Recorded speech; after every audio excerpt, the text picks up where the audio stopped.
കൊടുങ്ങല്ലൂർ ശ്രീനാരായണപുരത്ത് ഉത്സവത്തിനിടെ ആന ഇടിഞ്ഞു എന്നൊരു വിവരം കൂടി ഇപ്പോൾ വരുന്നുണ്ട്. പടിഞ്ഞാറെ വെമ്പല്ലൂർ കുനിയാറ അന്നപൂർണേശ്വരി ക്ഷേത്രത്തിലാണ് സംഭവം. പുത്തൂർ ഗജേന്ദ്രൻ എന്ന കൊമ്പനാണ് ഇടഞ്ഞത്. ക്ഷേത്രത്തിന് മുന്നിലെ പന്തൽ ആന തകർത്തു. ആ ദൃശ്യങ്ങളാണ് അവിടെ നിന്ന് വരുന്നത്.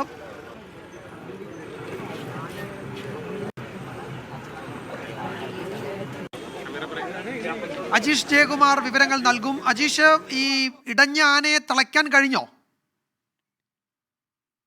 പുത്തൂർ ഗജേന്ദ്രൻ എന്ന ആനയെ തളയ്ക്കാൻ കഴിഞ്ഞിട്ടുണ്ട്. കൊടുങ്ങല്ലൂരിന് സമീപം ശ്രീനാരായണപുരത്ത് അന്നപൂർണേശ്വരി ക്ഷേത്രത്തിലെ ഉത്സവത്തിനിടെയാണ് ഈ ആന ഇടഞ്ഞത്. രാത്രി 7 മണിയോടെയായിരുന്നു സംഭവം. എഴുന്നള്ളിപ്പിന് ശേഷം ആനയുടെ ദേഹത്തുണ്ടായിരുന്ന ചമയങ്ങൾ അഴിക്കുന്നതിനിടയിലാണ് ആന ഇടഞ്ഞത്. ക്ഷേത്രത്തിന് മുന്നിലുണ്ടായിരുന്ന ഉത്സവ പന്തൽ ആന കുത്തിമറിച്ചിട്ടു. ആന ഇടയുന്നത് കണ്ട് ആളുകൾ ഭയന്നോടുകയും ചെയ്തു.